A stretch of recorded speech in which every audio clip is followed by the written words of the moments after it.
സ്കൂളുകളിൽ Zumba dance നടത്താൻ പോകുന്നു എന്ന സർക്കാർ തീരുമാനത്തെ അനുകൂലിച്ചും പ്രതികൂലിച്ചും പല അഭിപ്രായങ്ങൾ പല കോണിൽ നിന്നും ഉയരുന്നുണ്ട്.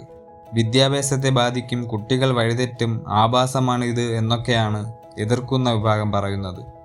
എന്നാൽ കുട്ടികളുടെ ശാരീരികവും മാനസികവുമായ ആരോഗ്യത്തിന് ഗുണകരമാണ് എന്ന് അനുകൂലിക്കുന്നവരും പറയുന്നു. സൂംബ ചെയ്താൽ കുട്ടികൾ വഴിതെറ്റി അങ്ങ് ഇല്ലാണ്ടാവും, പാതി വസ്ത്രം മാത്രം ധരിച്ച് ഡാൻസ് ചെയ്യുന്നതാണ് എന്നൊക്കെയുള്ള തലച്ചോർ ഊരിമാറ്റി വെച്ചിട്ടുള്ള അഭിപ്രായങ്ങളും ചില സ്ഥലങ്ങളിൽ നിന്ന് കാണാൻ സാധിക്കും. അതിനെപ്പറ്റി പറയുന്നതിന് മുമ്പ് എന്താണ് സൂംബ ഫിറ്റ്നസ് പ്രോഗ്രാം എന്ന് നമുക്ക് പരിശോധിക്കാം. സൂംബ എന്നത് ലാറ്റിൻ അമേരിക്കൻ സംഗീതവും നൃത്തച്ചുവടുകളും സമന്വയിപ്പിച്ച ഒരു തരം ഫിറ്റ്നസ് പ്രോഗ്രാമാണ്. കൊളംബിയൻ നർത്തകനും കൊറിയോഗ്രാഫറുമായ ബെറ്റോ പെരസ് ആണ് 1990കളിൽ ഇത് വികസിപ്പിച്ചത്. സൂംബയുടെ പ്രധാന സവിശേഷതകൾ എന്തൊക്കെയാണെന്ന് നോക്കാം. പ്രധാനമായും നൃത്തവും വ്യായാമവും. സൂംബ ഒരു വ്യായാമം എന്നതിലുപരി ഒരു നൃത്ത വിരുന്നായാണ് അറിയപ്പെടുന്നത്.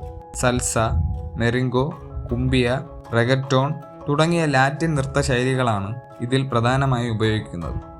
ശരീരത്തിന് ഊർജം നൽകുന്നു. കുറഞ്ഞതും ഉയർന്നതുമായ തീവ്രതയിലുള്ള ചലനങ്ങൾ ഇടകലർത്തി ചെയ്യുന്ന ഒരു കാർഡിയോ വ്യായാമമാണിത്. ഇത് ശരീരത്തിന് കൂടുതൽ ഊർജം നൽകാനും കലോറി എരിച്ചു കളയാനും സഹായിക്കുന്നു. ആസ്വാദ്യകരം കൂടിയാണിത്. പരമ്പരാഗത വ്യായാമ രീതികളിൽ നിന്ന് വ്യത്യസ്തമായി സംഗീതവും നൃത്തവും ചേരുമ്പോൾ ഇത് കൂടുതൽ ആസ്വാദ്യകരമാകുന്നു. ഇത് മടുപ്പില്ലാതെ വ്യായാമം ചെയ്യാൻ ആളുകളെ പ്രോത്സാഹിപ്പിക്കുന്നു. മാനസികോല്ലാസം നൽകുന്നു. സൂംബ മാനസിക ആരോഗ്യത്തിനും ഉത്തമമാണ്. ഇത് സമ്മർദ്ദം കുറയ്ക്കാനും സന്തോഷം നൽകാനും സഹായിക്കുന്നു. എല്ലാവർക്കും അനുയോജ്യമെന്നതാണ് ഇതിൻ്റെ ഒരു പ്രത്യേകത.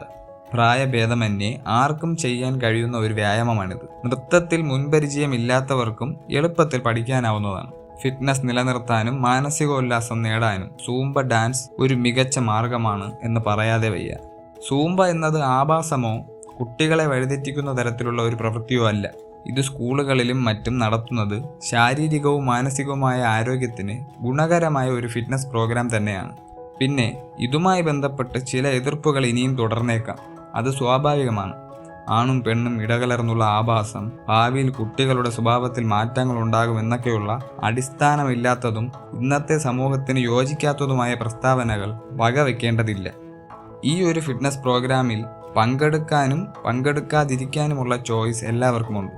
വേണ്ടവർ പങ്കെടുക്കട്ടെ, അല്ലാത്തവർ പങ്കെടുക്കേണ്ട.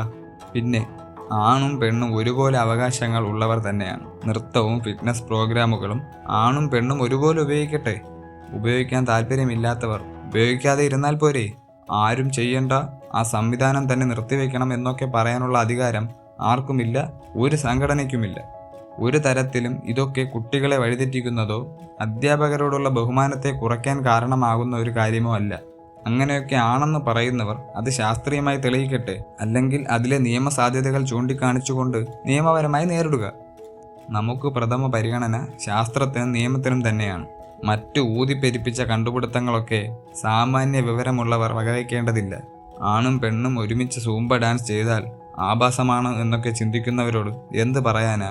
എന്തു പറഞ്ഞിട്ട് എന്ത് കാര്യം? അവരെ അവരുടെ വഴിക്ക് വിടുക. അവരെ തിരുത്താനും കഴിയില്ല.